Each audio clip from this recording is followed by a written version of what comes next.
Michael, welcome to the podcast. So grateful to be having you on today. I know you've got a busy schedule, so we really appreciate you taking the time out of your Wednesday afternoon to join us here. Love to kick off with a little bit of your immigration journey. Can you share with us a personal immigration story and what ultimately led you to pursue immigration and decide to double down on this as your area of practice? Yeah, thanks, Matt. First of all, thank you for inviting me onto this podcast. I really appreciate it. It may sound a bit like a cliche, but really, as far back as I can remember, I've had an interest in law and in politics, and frankly, working in immigration has allowed me to pursue both passions in a way, that helps individuals attain their personal and professional goals. So it's really been sort of a dream career for me to be working in immigration. For most of my career, working with the immigration agencies was exactly that. It was working in a respectful and sometimes collaborative manner to fairly and efficiently apply the law to the facts of the matter. Unfortunately, that's becoming less prevalent as USCIS has transitioned to more of an enforcement entity than a benefits adjudication agency. Yeah, it's I follow USCIS on Instagram, and every post I see, I'm like, why would you even post that?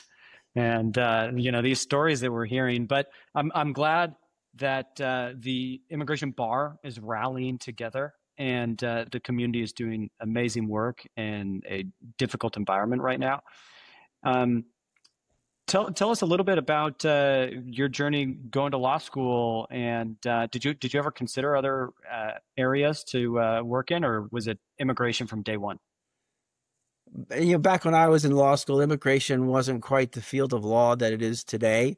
And I think that, like a lot of my colleagues at the time, I thought I would be a litigator when I first entered law school. And then while in law school, I certainly, I think, developed, a lot of interest in labor law, Mm, employment side labor law. And I think the transition to immigration law was just a natural and outflow of that because there is such a great overlap between the two. But back when I was in law school, there was one immigration law course, one 2 credit course, and that was wow. the exposure. So a lot has changed over the years, but it did sort of fuel my passion for the field, and it's been just a wonderful journey. What do you remember from that course? That immigration law was a lot simpler then. I think, if you look, for example, the Code of Federal Regulations, 8 CFR, it was about a half inch thick, maybe. Wow. And now it's several times that and growing, right? If you had to publish a paper copy, which I don't know if they still do anymore, but if you did, you'd see the dramatic change in terms of the level of complexity and detail that exists in immigration law. It really has, again, another cliche, but it has become much like tax law in terms of the technical expertise required to be effective. So you've been a leader in a major law firm practice. You've been a leader in a major practice and serving many corporate clients. And I know you also spend a lot of time on immigration policy at ALA's national office. What experiences and lessons from working in policy and advocacy have helped you serve corporate clients better now as you've returned back to the private sector at your current firm? Yeah, I appreciate that question, Matt. It's a really challenging question in the current environment. But I'd say, one thing that has remained constant is that it's really still important for us to advocate that our clients prioritize immigration policy as a top advocacy issue. It really is more critical now than ever. I had an old friend, really bright guy. He was actually a nuclear engineer, and one of his mantras was, if there's a problem, if you're having a problem, you need to be an active participant in your own rescue. And I think that's really where we are right now. I think it's even maybe more important now than ever for all of us to let our elected representatives know how changes in immigration law and policy are affecting their businesses and their communities. One thing I believe strongly in is that public opinion can affect politics, and politics can definitely affect policy. So it's important for everybody to make sure their voices are heard. So we're about 5 months into the Trump administration. I'm curious, what are the 2 to 3 biggest day-to-day changes that you've had to make in your practice or in the way that you're advising your clients compared to a few years ago? Yeah, no doubt the change is unprecedented. And given that change, we've really worked hard at Meltzer Hellrung to assist our clients in managing and maintaining their global workforce so that they can compete in the global economy. My opinion is, the globalization genie has been out of the bottle for too long for it to ever go back in. And multinational companies need a multinational workforce to compete successfully. So, with some of the things we're doing, we're more proactively than ever updating our clients on the latest developments in law and policy that affect their population. We're also working with our staff to help our clients manage their employee concerns, their anxieties, and there's a lot of them through prompt and empathetic communication. And we're really, also on a more fundamental level, increasing the level of preparation, to help our clients deal with the new immigration reality. For example, we've recently posted on our website an updated international travel guidance section to help clients better understand the requirements and the risks of international travel during the present time.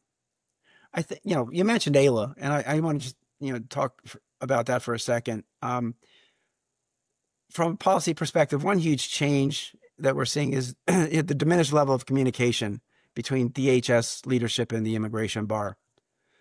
The ability to raise policy and practice issues is really limited at present, which is unfortunate because when I was at AILA, I believe there was a shared recognition with the agency that, we raised issues that were mutually beneficial in the sense that resolution enhanced efficiency, not only for the membership, but for the agency as well. And I think that's something that's missed and something that, hopefully will have, some, resurgence in the not too distant future. And lastly, I think the one thing that we're doing, and I'd say working closely with foreign national clients, even with clients who've been in the United States for many years, is to have viable alternatives in the event that their immigration pathway becomes untenable. In essence, it's important to know what options exist and be prepared to implement them quickly if needed. I think one thing we know is there's a lot of unpredictability here, and it's important to know what your options are and know how to implement them quickly should circumstances change. What would you say are the most common backup, plan B, plan C options that you're discussing with clients? Well, on a fundamental level, I think if you're someone who's on a student visa or a temporary work visa, I think it's important to consider what your options are for long-term residents in the United States. Having at least the process initiated. And we all recognize that processing times for permanent residents are measured in years, unfortunately, not months. But I think, proactively engaging with clients to figure out what is the best strategy to create, a viable immigration alternative. So that's one. The other options, I mean, those options include looking at immigration in other jurisdictions outside the United States. Where can the company, keep their critical global talent productive, useful, and part of the company while other immigration options in the U.S. are in process. So I think those are the two things that I would highlight, as sort of the primary strategies that we're looking at for our clients. And that's something that our firm can help with, both the U.S. inbound and U.S. outbound. Are you seeing that the interest around having folks with immigration issues end up in other offices across the globe? Is that something that's just talked about, or is that becoming an actual trend that companies are implementing procedures to do that?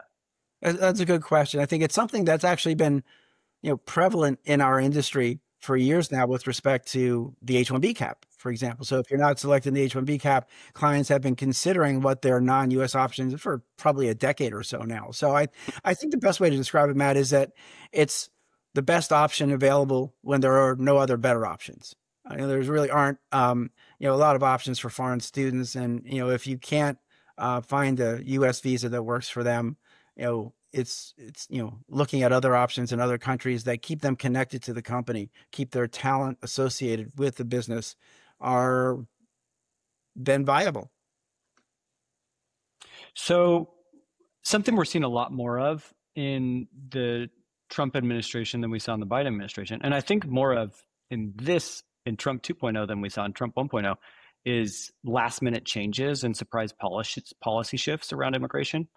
So whether it's a Friday night announcement on or a new form, an update to a form that's on a super short notice, or any other unexpected issues that might happen. We've seen this at the consulates.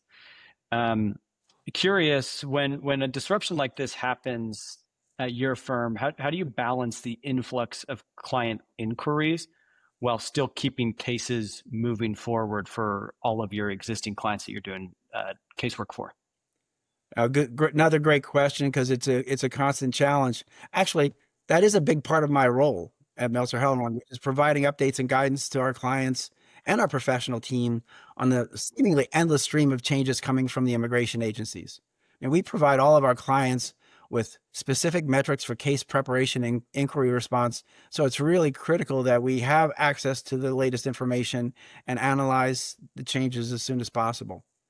I now routinely track, and to your point, particularly on Friday afternoons, the primary sources of policy announcements, including whitehouse.gov, Federal Register, agency websites for information and announcements that impact our clients. I really try to get information, accurate information, and provide legal analysis and specific action items to our clients as soon as possible so they can analyze their options and make the best possible decisions.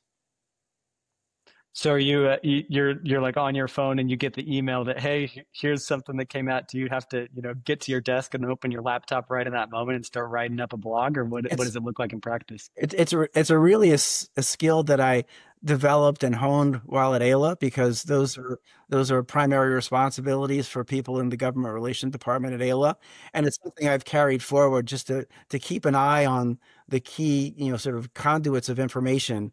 And if something's out, we'll try to at least disseminate the announcement as soon as possible with a view to providing thoughtful analysis, as at a later time, but certainly as soon as we possibly can.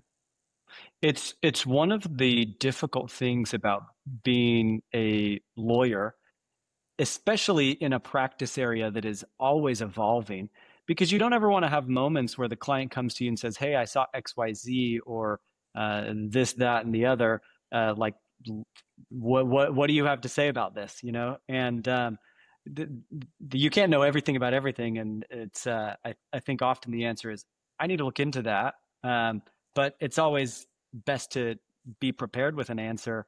And I know that that's especially prevalent today where people are seeing inaccurate information across social media, and there's a heightened sense of anxiety. So it sounds like it's a important muscle that you developed during your time at Ayla, and something that I'm sure many of our listeners can learn from as they implement similar practices Yeah. in their firms. Matt, you have put your finger on one of the biggest changes in the practice of immigration law in my career, and that is specifically if there is an issue or a question that arises, the requirement, the necessity of being able to respond almost in real time. When I started practicing, you could tell a client, "Yeah, I really actually need to do some research, and I will get back to you." And you could even reference a matter of a number of days. I think if you do that now, you're an outlier. So I think it's important, to balance the need for speed, if you will, with the need to get it right. And that's why, I mentioned earlier, I think, we would try to get the information sort of out as quickly as possible and then do a thoughtful analysis as quickly as we can actually review it and look at it and maybe even collaborate with my colleagues in the firm on what the best approach for our clients might be. So actually that's a huge difference in immigration law. Young immigration lawyers coming into the field don't have the luxury that I had when I started practicing. Yeah, which I guess means they're texting and emailing and calling their mentors all the time and saying, "Hey, you got to help me figure this out." That might be the case. I think that's probably a fair estimation, Matt. Yeah. My dad, he is a criminal defense attorney, and he worked at the public defender's office in Utah for 17 years. And I think it's a common pathway that people go to the public defender's office, they grind their teeth, and then ultimately they go into private practice. And he tells me about some of his colleagues that go right into private practice, and he says it's always a steep learning curve, and you got to figure things out very quickly. And I think it's the same in immigration, and there's not a public defender's office that you can go to as an immigration lawyer, which I think you know, a lot of people spend time in the the nonprofit community and working at legal clinics. You know, some cities across the country offer immigration legal clinics, others don't. But it's not easy to always be following everything so closely and to be able to keep your clients informed. That's lawfully that's, you know, our bread and butter is helping law firms to keep their clients more informed at the government processing stage. And a lot of the government processing is like it's nearly impossible to know what's going on with government processing. You know, you got to submit FOIA requests.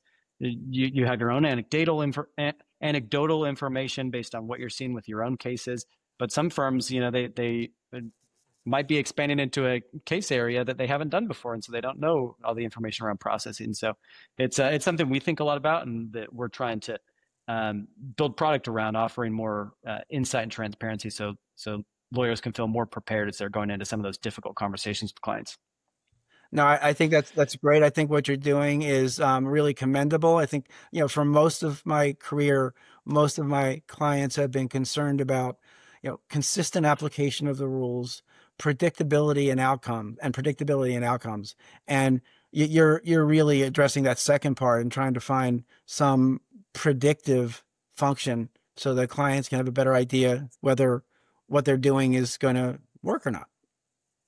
It's such a big part of your life going through the immigration process. I say that it's, you know, up there with the most important things you do, from getting married to deciding you know, where you're going to buy a home to a new job. Like, it's something you don't do very often, is choose a country of residence, and so it's very stressful. And when people are you know, doing the waiting game, it's a lot of anxiety that they have, and so.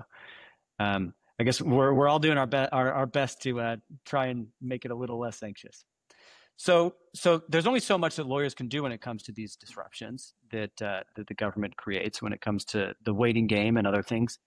One question I'd like to ask everyone on the podcast is, if we put all the government delays aside, what would you say is the biggest internal bottleneck that disrupts your team's case flow management from start to finish?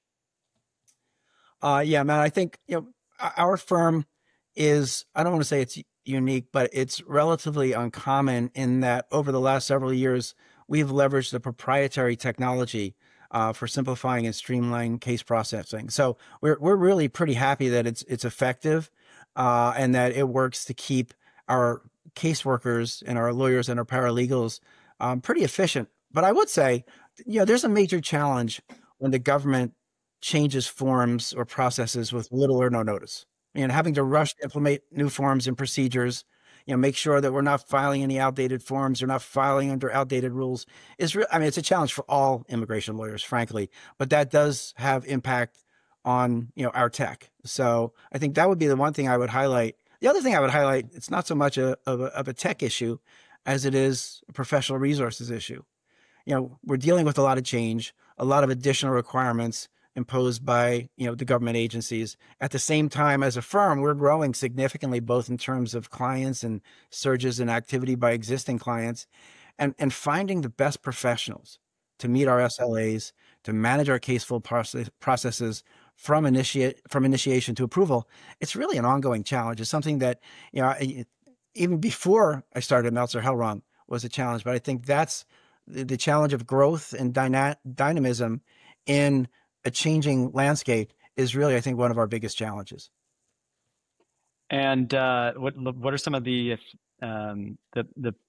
things that you've done in terms of your recruitment process to be able to manage that? I think the biggest change, at least in terms of how we recruit, is that we're recruiting nationally. You know, we're a Chicago-based firm, but our workforce is dispersed pretty much throughout the country, right? You know, with access to some overseas resources as well. So the ability to, you know, leverage talent in multiple areas. So, you know, for example, you don't have to be an immigration attorney or a paralegal in Chicago to come work for us. If you're good, if you've got talent, you've got experience, you can help us serve our clients. You know, you're a serious candidate for a job with us. So I think that's the one big change that we've had. And we also have a very employee forward human resources policy. So we give our employees, a lot of flexibility on how and when they can service our clients. We're really more focused on getting the job done and then where you're doing it or whether you're doing it early in the morning or late in the evening. That's awesome. And I think it's one of the big benefits about working in immigration compared to other practice areas is you can, there are firms out there like yours that are very employee forward and allow you to work from anywhere. And it doesn't matter often where you're barred. It doesn't matter, where your family lives, where you want to be spending your life. You can find a great role at a great organization, and it's a really cool way to differentiate yourself. And I know that um, some firms have gone back to in person, and you're right. I think it ends up limiting your geography, and there's great immigration lawyers across the whole country. So that's awesome. Yeah, I mean, I do want to. There is a value in terms of collaboration, in terms of professional development, to have in-person contact with your Hmm. professional staff, and we do try to facilitate that in several different ways by having prearranged meetings, and certainly even if it's just weekly, Zoom chats with all of our professionals, just so that there can be that collaboration. But I think it really does provide us with enhanced agility to serve our clients. And it also provides our employees with more agility to be engaged with their families. So they have the ability to be a parent, to be a spouse, and to really be present in their families' lives. Yeah, it's we're building out a team right now, and we're building out a sales team, and we've recruited a few people in New York City where we're at, but met some just amazing people across the country. And so we said like it's and one of those people is unable to work in person in New York City, and we said okay, like it's more important to get this person and to be working with them than to be strict about an in-office policy in New York. And FaceTime is important, and it's important to figure out how to coordinate and spend the quality time together. But I think it's even more important to recruit the right people that are going to level up your organization. Yeah, I think one of the changes that COVID brought to the business community is we now have developed criteria, metrics for measuring performance of remote workers that maybe weren't as refined prior to COVID. So I think it's we're much more comfortable with this scenario. You can have an employee working remotely in another part of the country, and you can gauge, there are metrics to gauge performance. I think that's critical from a management perspective. But I think the evolution of that capability has really made remote employment much more viable.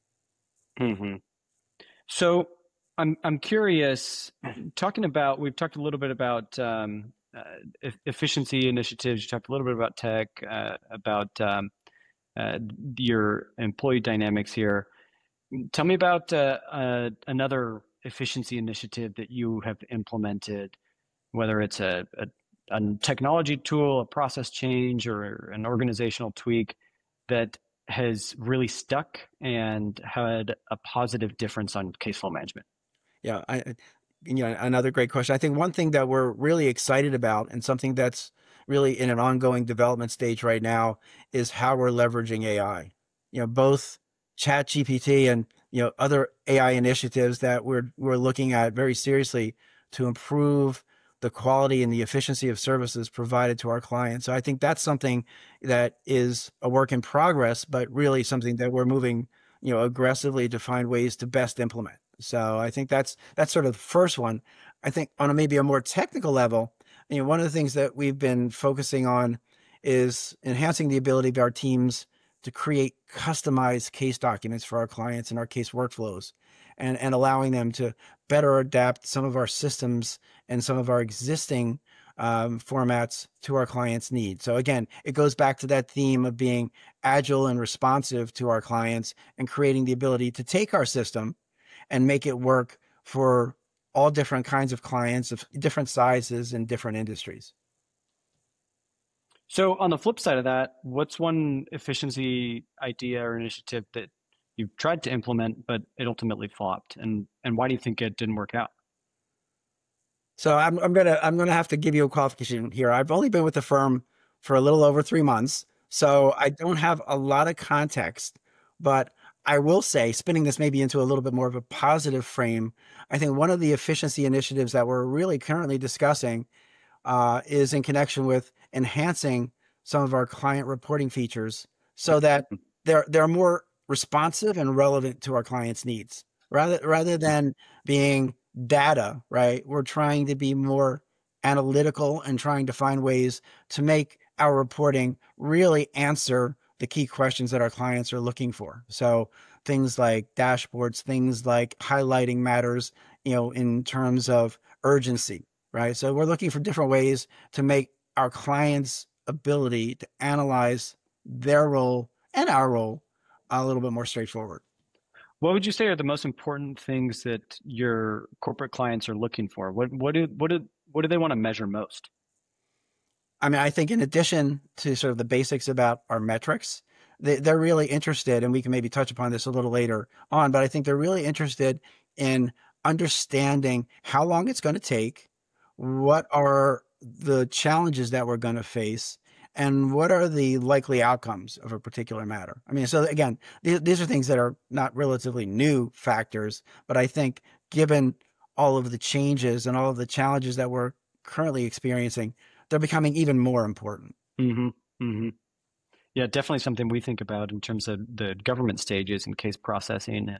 And we think a lot about from the foreign national perspective, having built the mobile app, but the company and the point of contact at the company are a super critical stakeholder in this, and they want to be able to see insights into their entire program and have understanding of how everything is working at the macro level and at the micro level. So this is very cool, and I know it's super important for folks that are running immigration programs at their companies.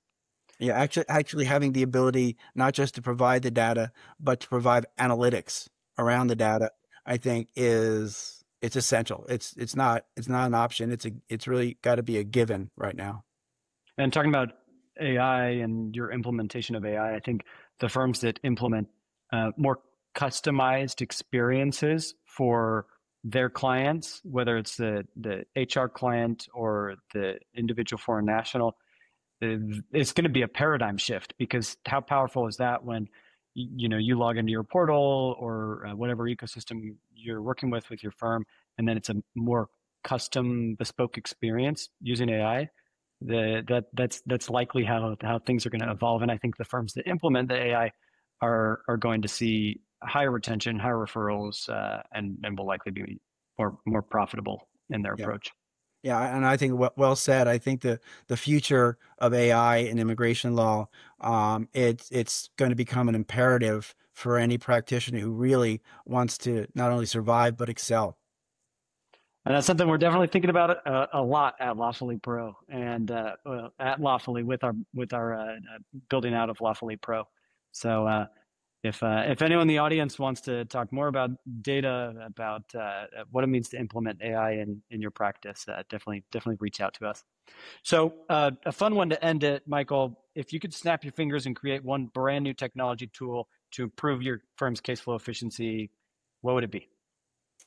Okay, so first of all, I am not the tech expert in the firm, by any means, and my answer may not necessarily be a new technology, but I'm really a firm believer in predictive analytics tools. And one I would suggest, again, talking about AI, is one that would be able to integrate AI with case processing data. And I think this is something you guys may be involved in, or if not, soon will Yep, be, yep. providing clients, with meaningful analytics, processing time, RFE probability, success rates, lots of different, and that's just the first layer. I mean, there can be lots of layers to this.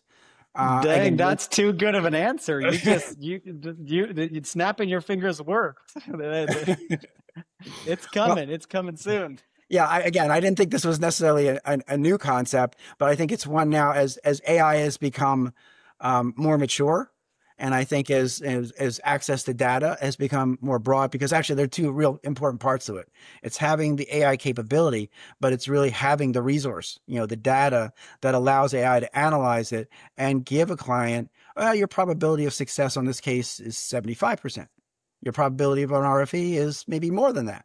And I think that's important for clients for lots of different reasons, none the least of which is budgeting, right? Well, I like it. Because that's exactly what we're working on. And so thank you so much. This was such a great conversation. Appreciate you taking the time. Please tell the audience where they should reach you. Well, anyone who wants to follow up with me can certainly follow up with me on my LinkedIn profile, which is Michael Turansick. You just search my name and you'll find me there. My email address is mturansick at Meltzer, Meltzer, Hellrung, Hellrung.com. And our website as well, which is meltzerhellrung.com. So I think those would be the three easiest ways to get in touch with me. I'd be happy to follow up and answer any questions that anyone has. Awesome. Well, thank you again, Michael, and looking forward to seeing you in person soon. Thank you, Matt. It's been a pleasure. I look forward to seeing you in the coming weeks.